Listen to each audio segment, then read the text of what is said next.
खाली इफ़ भी यूज़ हो सकता है, इफ़ के साथ एल्स यूज़ हो सकता है, इफ़ के साथ एल्स इफ़ यूज़ हो सकता है। इसको बोलते हैं नेस्टेड इफ़, नेस्टेड इफ़, है ना। कितने भी इफ़ हो सकते हैं इसके अंदर। तो ये 3 तरीके से हम इफ़ का यूज़ कर सकते हैं। और जो चौथा है वो है स्विच। कंडीशनल स्टेटमेंट के ये क्या है, टाइप्स हैं। कंडीशनल स्टेटमेंट के टाइप्स हैं ये सारे, ठीक है, 4 टाइप्स। तो स्विच 3 ऊपर के हम कर चुके हैं। स्विच वाला देखते हैं स्विच कैसे वर्क करता है। स्विच का एग्जांपल सेम यहाँ पे जो बना हुआ है वही लिख रहे हैं। यहाँ पे क्वेश्चन में क्या है, input number and display corresponding day. Day को प्रिंट करवाना है, जैसे कि 1 है तो मंडे, 2 है तो ट्यूसडे, 7 वीक डेज होते हैं तो 7 तक नंबर इनपुट करवाएंगे हम।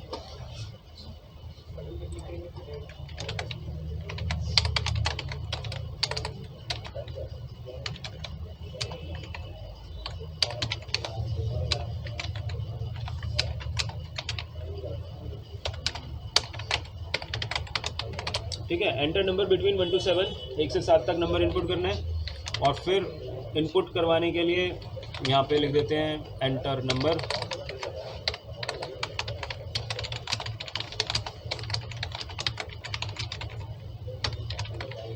टेक्स्ट बॉक्स में इनपुट करवाएंगे और टेक्स्ट बॉक्स की आईडी होनी चाहिए, तभी हम उसको यूज़ कर पाएंगे।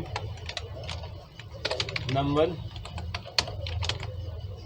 और एक बटन भी चाहिए जिसकी क्लिक पे हम कोड को रन करवाएंगे, बटन HTML5 का।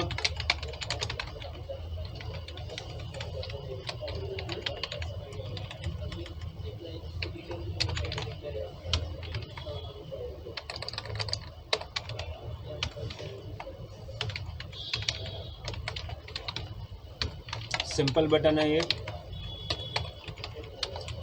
ठीक। अब हमें चलना कर लगाना है जावास्क्रिप्ट का कोड, और जावास्क्रिप्ट पे फंक्शन बनाएंगे और फंक्शन को कॉल करेंगे बटन की क्लिक पे।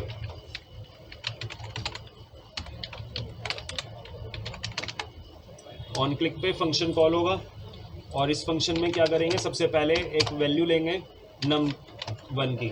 num ऑन क्लिक पे वेरिएबल का ए दे दिया तो फिर वेरिएबल का ए हो जाएगा अपडेट। क्या कह रहे हो, ऑन क्लिक पे सर ऑन क्लिक पे 1 दे रहे हैं, इसलिए अगर वेरिएबल का नेम दे दें तो क्या होगा? यहाँ पे वेरिएबल नेम दे दें, मतलब कौन सा नाम, ए दे दें। हाँ, तो फिर वेरिएबल ए जो है प्रिंट हो जाएगा। तो यहाँ पे हमने ए दिया है तो यहाँ पे भी ए देना होगा। नहीं तो फिर नहीं, मतलब फंक्शन ही जो है बटन पे ऑन क्लिक हो सकता है, बाकी का अगर वेरिएबल नहीं दिया वेरिएबल नहीं हो सकता, यहाँ पे वेरिएबल का नाम नहीं दे सकते, ये फंक्शन को ही कॉल करेगा। वेरिएबल की वैल्यू पास कर सकते हैं, जैसे हमने फंक्शन जब बनाए थे तो फंक्शन में ये तो है स्विच के कंडीशनल स्टेटमेंट्स के टाइप्स। और अगर हम अब फंक्शन के टाइप्स की बात करें तो फंक्शन कैसे हो सकता है, फंक्शन हो सकता है without return type. Return type तो इसमें होता है without return type, no arguments. ठीक है, हम रिटर्न टाइप भी नहीं दे रहे और आर्ग्यूमेंट्स भी नहीं दे रहे। और इसको कैसे कर सकते हैं, without return type with arguments. Arguments के साथ भी कर सकते हैं। आर्ग्यूमेंट्स के साथ का मतलब क्या है कि यहाँ से हम वैल्यू पास कर सकते हैं, किसमें, फंक्शन में। तो यहाँ पे मैंने अगर फंक्शन बनाया, यहाँ पे भी हमने फंक्शन बनाया और मुझे एक वैल्यू पास करनी है, वैल्यू हमने लिख दी 10, तो यहाँ पे हम उस वैल्यू को यूज़ कर लेंगे, किसी में भी n में कर लिया। और अब n को प्रिंट करवा के देखते हैं कि n में वैल्यू पास हुई है या नहीं। console.log n को हमने प्रिंट करवा के देखा कि वो वैल्यू जब हम पास करेंगे फंक्शन में तो इसके अंदर n की वैल्यू आई है या नहीं। तो ये वाला हमारा डेज के नाम से प्रोग्राम है।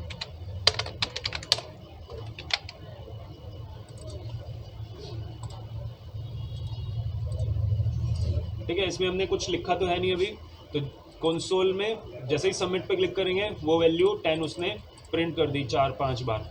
ठीक है, तो इस वाले प्रोग्राम में हमने क्या किया है, फंक्शन के अंदर वैल्यू पास करी है यूजिंग आर्ग्यूमेंट। तो ये जो ऑन लेक्चर आगे लिखा हुआ है ये आर्गुमेंट देंगे पैरामीटर, हाँ, इसे आर्गुमेंट देंगे पैरामीटर, ये आर्ग्यूमेंट है, इस सबको बोलते हैं पैरामीटर्स।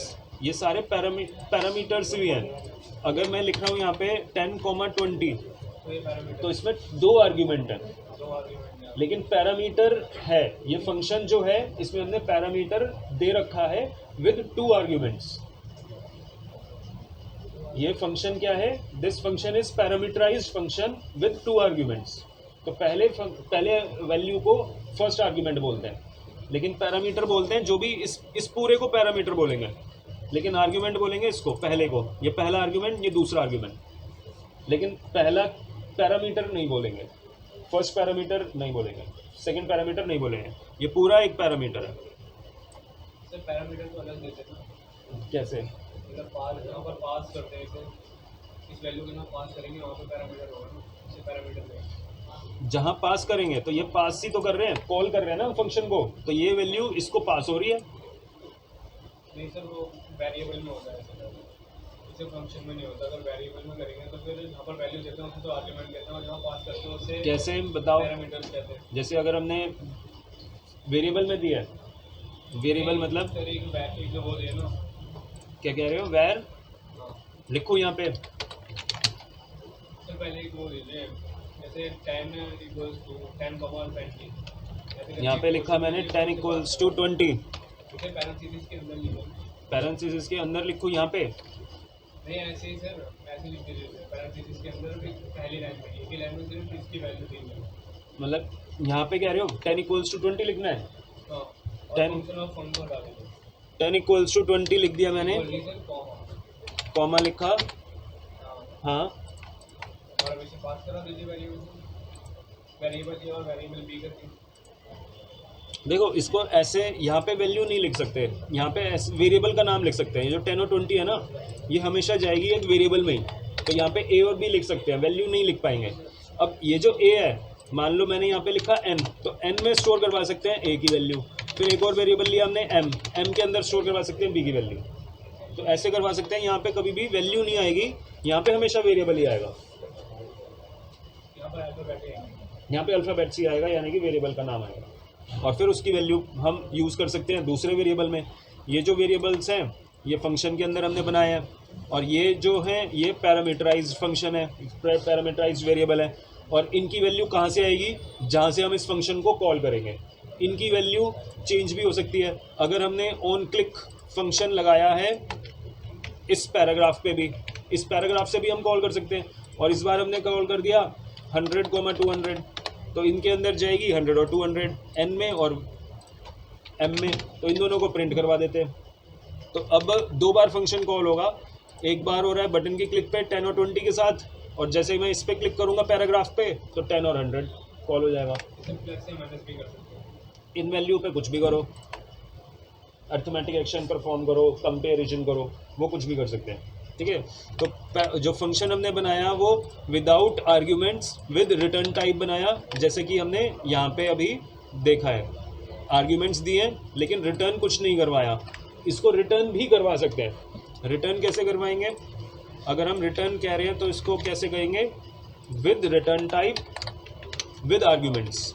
आर्ग्यूमेंट्स भी दे रहे हैं और रिटर्न भी करवा रहे हैं। तो रिटर्न मतलब जैसे अगर हमें इसको प्लस वगैरह करवाना है, प्रिंट नहीं करवाना, तो इसको एक नए वेरिएबल में p ले लेते हैं और प्लस कर दिया, n और m में वैल्यू गई है, n और m की वैल्यू को प्लस करा p में, और p को क्या कर दिया? Return p। तो रिटर्न का कलर भी चेंज हो रहा है, यानी कि ये भी एक कीवर्ड ही है।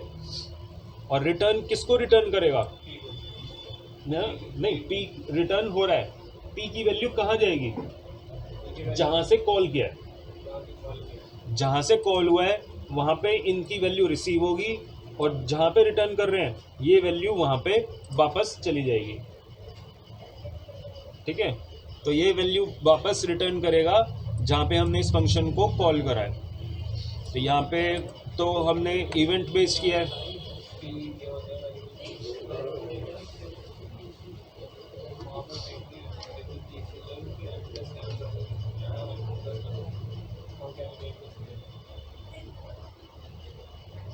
देखो ये तो ऑन क्लिक पे फंक्शन कॉल हो रहा है ना, तो ये तो रिटर्न कुछ लेगा नहीं।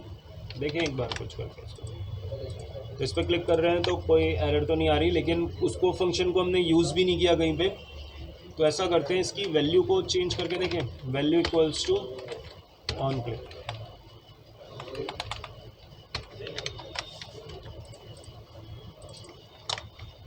Value equals to on click पे चलेगा।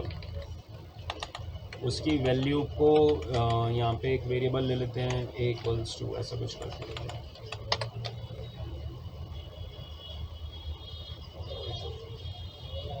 लेकिन जावास्क्रिप्ट यहाँ से कॉल नहीं हो पाएगी ना, हमें इसको कॉल करना होगा।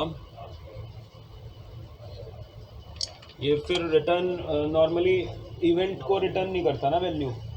रिटर्न अगर हमें करना है तो फिर हमें दो फंक्शन बनाने होंगे जो कि एक की वैल्यू को दूसरे में रिटर्न करेगा। एक फंक्शन दूसरे को फंक्शन की वैल्यू को रिटर्न कर सकता है, लेकिन इवेंट रिटर्न नहीं होगी। तो ऐसा कर सकते हैं हम कि ये वाला जो फंक्शन है ना, ये तो कॉल हो ही रहा है, लेकिन दूसरा एक और फंक्शन बना लेते हैं। यहाँ पे एक फंक्शन और बनाया हमने, फंक्शन 2, और फंक्शन 2 को कॉल करते हैं। यहाँ पे फंक्शन 2 में फंक्शन 1 को कॉल करते हैं। तो यहाँ पे हमने फंक्शन 1 को कॉल करा, और यहाँ पे हमने लिखा फंक्शन 2। फंक्शन 2 के अंदर वैल्यू जाएगी, यहाँ पे कुछ भी लिख दो, x, y, और यहाँ पे हमने फिर फंक्शन को कॉल करा x, y, और फिर वो वैल्यू यहाँ पे रिटर्न होगी। यहाँ पे z लेते हैं।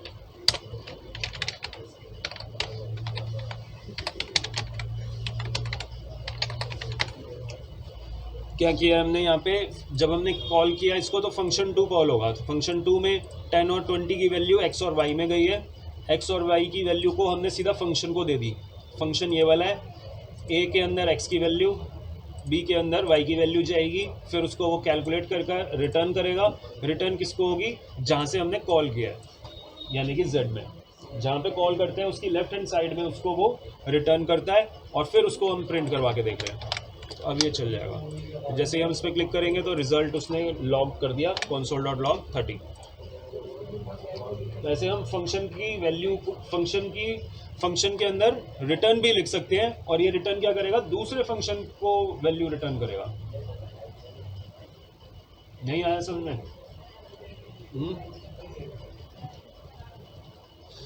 देखो इसमें हमने क्या किया है कि जब हम कोई बड़े प्रोग्राम बनाते हैं तो उसके अंदर ऐसा कर सकते हैं हम कि एक फंक्शन की वैल्यू दूसरे फंक्शन में ट्रांसफ़र करनी है। इसके लिए ना हमें कोई एग्जांपल लेना होगा। जैसे सपोज हमने स्टार्टिंग में एक प्रोग्राम बनाया था सम ऑफ 2 नंबर्स का।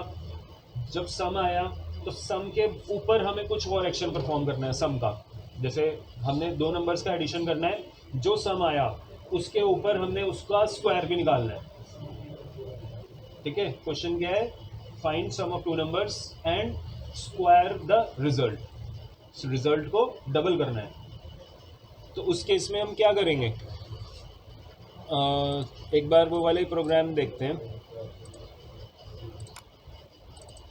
जो हमने सम वाला बनाया था। सम वाला शायद ये वाला है, ठीक है, यही वाला सम प्रोग्राम है। रिटर्न के नाम से इसको सेव करते हैं डेस्कटॉप पे।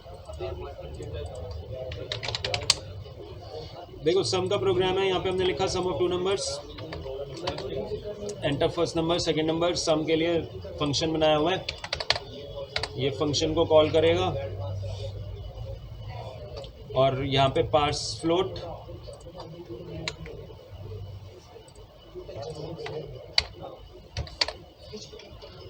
ठीक है। इतना तो क्लियर हो गया, ये वाला, ये पुराना ही है।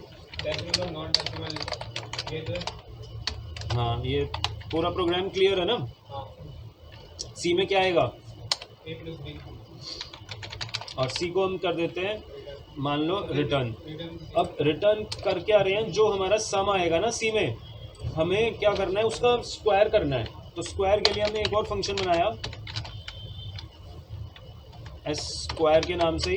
स्क्वायर कोई कीवर्ड नहीं है तो हम स्क्वायर का नाम यूज़ कर सकते हैं फंक्शन के लिए। अब हमें क्या करना है, स्क्वायर में उसका जो ये यहाँ पर प्लस होता क्या वैल्यू भी तो नहीं दिए जो प्लस होता वैल्यू देंगे अभी। अभी मैं इसमें कर क्या रहा हूँ, ये जो सी है ना, सी को डबल करना है, तो सी की वैल्यू जो भी आएगी उसको हमें डबल करना है।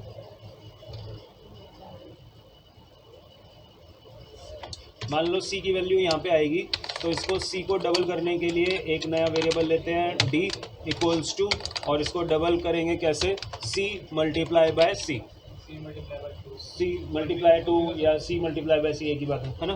तो ये सी को मल्टीप्लाई डबल कर देगा, और फिर हमने उसको शो करवा देना है कहीं पे भी, और शो करवा रहे हैं हम आउटपुट में ही। तो आउटपुट में दोनों चीज़ें हमें प्रिंट करवानी है, output dot inner HTML equals to क्या क्या करवाना है, सम भी शो करवाना है, सम इक्वल्स टू, सम किस में आएगा, सी में, और कॉमा की जगह प्लस होता है इसमें कॉन्कैटिनेट करने के लिए, और दूसरा क्या आएगा, स्क्वायर भी आएगा, स्क्वायर इक्वल्स टू, स्क्वायर किस में हमने निकाला है, डी में।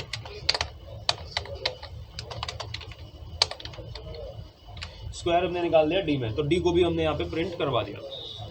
ठीक है, तो अब आता है कि इसकी जो सीक्वेंस होगी वो फ्लो कैसे होगी। हमें सी की वैल्यू यहाँ पे चाहिए, यानी कि ये जो रिटर्न कर रहा है ये इसको रिटर्न करेगा, तो जो जिसको रिटर्न कर रहा है वही उसको कॉल करेगा। अगर हमें इसकी रिटर्न की वैल्यू इसमें चाहिए ना, तो कॉल भी यहीं पे करो, तो कॉल हम यहीं पे करेंगे सम को। तो सम को हमने कॉल करा, फिर उसकी वैल्यू वो रीड करेगा, और फिर यहाँ पे एक वैल्यू लिखेंगे सी, सी इक्वल्स टू सम, और ये सी क्या है, एक नया वेरिएबल है। तो यहाँ से हमने इस बार कॉल करा है इस फंक्शन को, ये कॉल करेगा इसे, और कॉल करने के बाद रिजल्ट हमारा यानी कि सम सी में स्टोर होगा, सी को फिर स्क्वायर किया है, उसको फिर डी में स्टोर करा, और फिर डी को और सी को दोनों को आउटपुट में प्रिंट करवा दिया। जब हम बटन पे क्लिक करेंगे तो अब सम कॉल नहीं होगा, कौन सा फंक्शन कॉल होगा, अब सम कॉल नहीं होगा, है ना। यहाँ पे क्या कॉल होगा, नहीं स्क्वायर होगा, क्यों, क्योंकि वो स्क्वायर में फंक्शन है। हाँ क्यों, वो सारा तो स्क्वायर में ही है, सब कुछ तभी जो है क्योंकि सब कुछ स्क्वायर में ही लिखा है हमने। इस फंक्शन को कॉल करना है तो वो भी हमने यहाँ पे लिख ही दिया, तो यहाँ पे अब हम कॉल करेंगे स्क्वायर को। तो जब हम बटन पे क्लिक करेंगे तो स्क्वायर कॉल होगा, स्क्वायर सम को कॉल कर रहा है, इसको कॉल करेगा, ये इस पूरा लॉजिक कैलकुलेट करेगा सम का, और सम करके सी में रिटर्न कर देगा, और फिर सी को हमने फर्दर आगे यूज़ कर लिया स्क्वायर के लिए।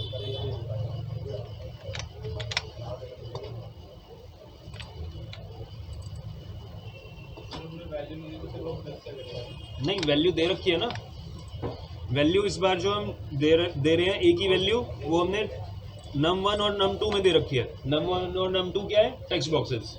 पिछली बार हमने डायरेक्ट लिख दी थी एक ही वैल्यू 10 20, लेकिन इस बार हमने टेक्स्ट बॉक्स में से उठाई है वैल्यू, और टेक्स्ट बॉक्स यहाँ पे बना रखे हैं। तो ये वैल्यू लेने के लिए जो टेक्स्ट बॉक्स में वैल्यू डालेंगे वो उसकी वैल्यू कैसे आएगी, तो जैसे ही मैंने इस पर क्लिक करा सम इक्वल्स टू आ गया, और सम 44 का स्क्वायर भी आ गया, 12 का स्क्वायर। ठीक है, दोनों चीज़ें हो रही हैं, एक फंक्शन दूसरे फंक्शन को कॉल कर रहा है, तो एक फंक्शन में हम दूसरे फंक्शन को कॉल भी कर सकते हैं, और एक फंक्शन का आउटपुट रिजल्ट हम रिटर्न भी करवा सकते हैं दूसरे फंक्शन में। समझ आया। तो फंक्शन का एक और टाइप है कि हम ऐसे भी फंक्शन बना सकते हैं, फंक्शन विद रिटर्न टाइप और विद आर्गुमेंट। आर्गुमेंट भी हो सकते हैं और रिटर्न टाइप भी हम दे सकते हैं। बस इसमें ये डिफरेंस है कि आर्ग्यूमेंट्स के आगे एस लगा रखा है मैंने, क्योंकि आर्ग्यूमेंट्स मल्टीपल होते हैं, लेकिन रिटर्न टाइप में मैंने एस नहीं लगाया। क्यों? क्योंकि रिटर्न केवल एक ही वैल्यू रिटर्न होती है। ऐसा नहीं है कि 2 नंबर अगर हमें रिटर्न करने हैं तो वो पॉसिबल नहीं है। रिटर्न एक ही नंबर हो सकता है, एक से ज़्यादा वैल्यू रिटर्न नहीं हो सकती। लेकिन आर्ग्यूमेंट्स कितने भी हो सकते हैं। यहाँ पे हमने 2 आर्ग्यूमेंट्स इस वाले में तो आर्ग्यूमेंट नहीं बनाया हमने, सेकंड वाले में, इस वाले में हमने 2 आर्ग्यूमेंट लिए थे, 3 आर्ग्यूमेंट, कितने भी आर्ग्यूमेंट्स हो सकते हैं, कोई लिमिट इसकी नहीं है। ठीक है, क्लियर हुआ। तो हम थे स्विच वाले प्रोग्राम पे, और स्विच में हम ये डेज वाले को कैलकुलेट कर रहे थे। तो इसको पूरा करते हैं, डेज वाले को, ये रहा डेज वाला। और इसमें हमने यहाँ पे एक्स्ट्रा चीज़ें हटा देते हैं, या इसको सेव कर दूँ क्या? चलो इसको डेज 2 के नाम से सेव कर देते हैं, और डेज 2 में डे निकाल रहे हैं। तो सबसे पहले हमने एक मैसेज दिया, एंटर नंबर बिटवीन 1 to 7, और नंबर इनपुट करवाया, और फिर सबमिट बटन पे कॉल करके हमने फंक्शन को कॉल किया।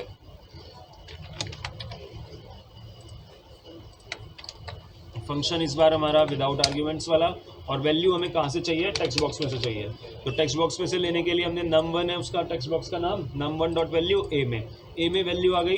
अब हमें चेक करना है कि a में क्या है। तो a में अगर हम इफ से करते हैं इस प्रोग्राम को, तो कैसे लिखते हैं? इफ a इक्वल्स टू 1,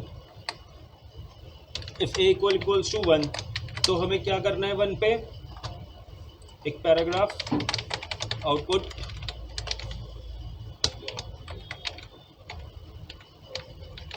और आउटपुट पे हमें क्या करना है? यहाँ पे मैसेज लिखना है कि मंडे, 1 का मतलब मंडे, 2 का मतलब ट्यूसडे। तो 1 है अगर, तो मंडे लिखो। फिर से वही इफ के 7 कंडीशंस है ना, 7 कंडीशन के बजाय हम स्विच से अगर हम इसको करेंगे, तो स्विच से कैसे आएगा? स्विच का जो सिंटेक्स होता है वो क्या होता है? यहाँ पे आता है वेरिएबल का नाम, स्विच ए हमारा वेरिएबल है, और इसके अंदर कई सारी वैल्यू हो सकती हैं। कई सारी का मतलब 1 से 7 तक वैल्यू हो सकती है। तो अब वो वैल्यू क्या है वो हमें चेक करना है, तो हम केसेस लगाते हैं। केस 1, अगर उसके अंदर 1 है तो यहाँ पे हमने लगाया कॉलन, अगर 1 है तो क्या होगा? तो हमें क्या प्रिंट करना है? Output dot inner HTML equals to Monday. ये हमने केस 1 पे करा, और केस को ख़त्म करना है। केस को ख़त्म करने के लिए हम लिखेंगे ब्रेक स्टेटमेंट। ब्रेक का मतलब कि भाई ये केस हमारा एंड हो गया। इसी तरह से 7 केसेस बनाएंगे, कॉपी पेस्ट, और यहाँ पे लिख देते हैं 2 ट्यूसडे,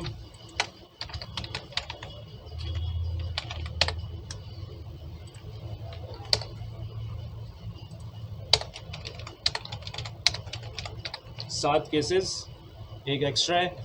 तो लास्ट वाले को हम क्या लिख देंगे? डिफ़ॉल्ट।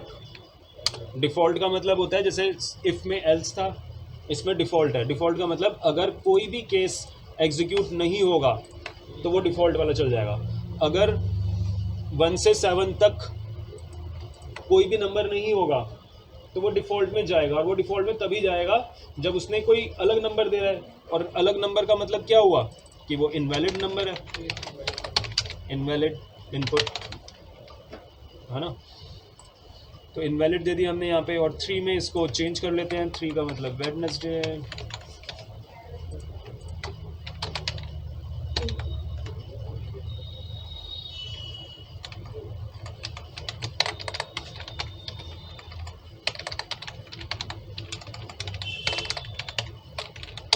ठीक है, तो यहाँ पे 7 केसेस हमने बना दिए डे 2 के नाम से, डेज 2।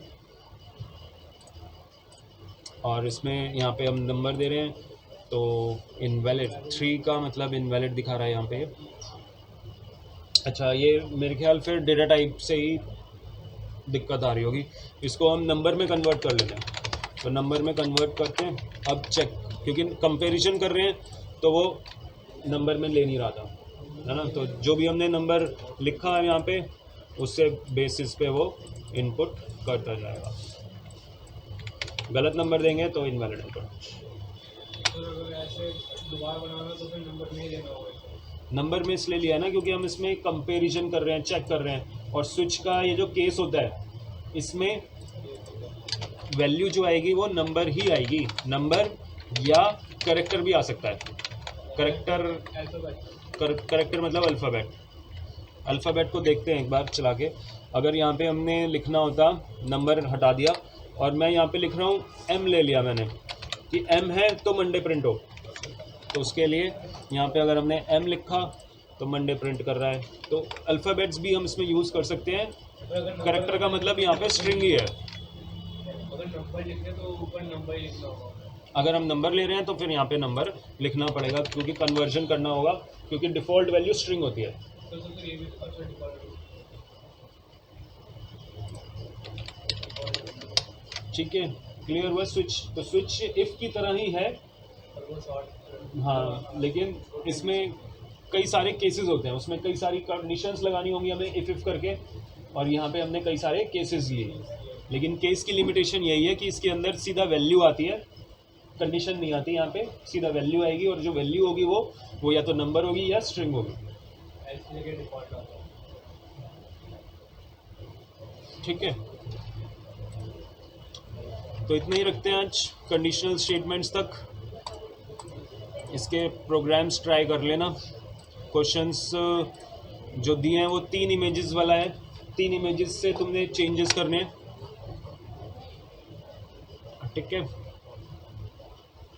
इसके क्वेश्चन आंसर्स और अच्छा, एक क्वेश्चन और आता है, तुमने लॉगिन फॉर्म बनाया हुआ है, लॉगिन फॉर्म फेसबुक का भी बनाया हुआ था, तो फेसबुक में तुमने अब चेक करना है लॉगिन की वैल्यू। अगर उसने यूज़र नेम एडमिन दिया है और पासवर्ड में एडमिन 123 लिखा है, एडमिन 123, तो इसका मतलब पासवर्ड सही है। अगर इसके अलावा कुछ और लिखा है तो वो आएगा इनवैलिड। ठीक है, हाँ, इफ़ एल्स सही होगा। इफ एल्स लगाना, स्विच हमें वहाँ पे लगाना है जहाँ पे हमारे मल्टीपल ऑप्शंस हैं, जैसे मल्टीपल यूज़र नेम होते, मल्टीपल पासवर्ड होते हैं, तो वहाँ लगते हैं। लेकिन अभी हम एक ही यूज़र नेम और एक ही पासवर्ड पे कर रहे हैं काम। तो इफ एल्स से तुम इसको ट्राई करना, और यूज़र नेम और पासवर्ड ये है तो वो सही दिखाएगा, वहीं पे मैसेज लिखा आ जाएगा करेक्ट, और अगर ये नहीं है तो लिखा आ जाएगा इनकरेक्ट। कोई डाउट?